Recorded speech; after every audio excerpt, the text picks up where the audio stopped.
Mga alkalde sa Pangasinan na nakisapi sa Mayors for Good Governance nadagdagan pa. Para sa detalye ng balitang yan, kasama natin Idol Jam Victorio. 104.7 IFM Report.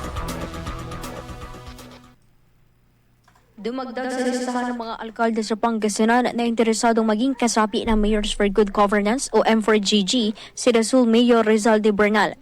Ibinahagi kahapon ng alkalde ang sinagutang application form kalakip ng paniniwala na maitaguyod ang katapatan sa mga proyekto para sa publiko. Ang naturang form ay binubusisi ng sekretariat ng M4GG bago maglabas ng hatol sa aplikasyon ng isang incumbent mayor.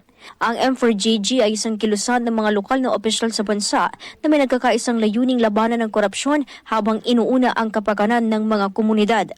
As of August 27, tanging si Manawag Mayor Jeremy Rosario ang kasapi nito sa Pangasinan simula 2023. Bukod dito, ilang alkalde rin tulad sa Dagupan City at Santa Barbara ang nagpahayag ng pagsang-ayon sa ipinaglalabang transparency ng M4GG ukol sa kasalukuyang mainit na investigasyon sa mga flood control projects ng DPWH. Kaugnay nito, hinihikayat naman ni League of Municipalities Pangasinan Chapter President Mayor Rosario ang pakikiisa ng iba pang alkalde kontra korupsyon. Kasama mo mula dito sa IFM Dagupan. Ito si Idol Jam Victorio. Tatak IFM. IFM News. IFM News. IFM News.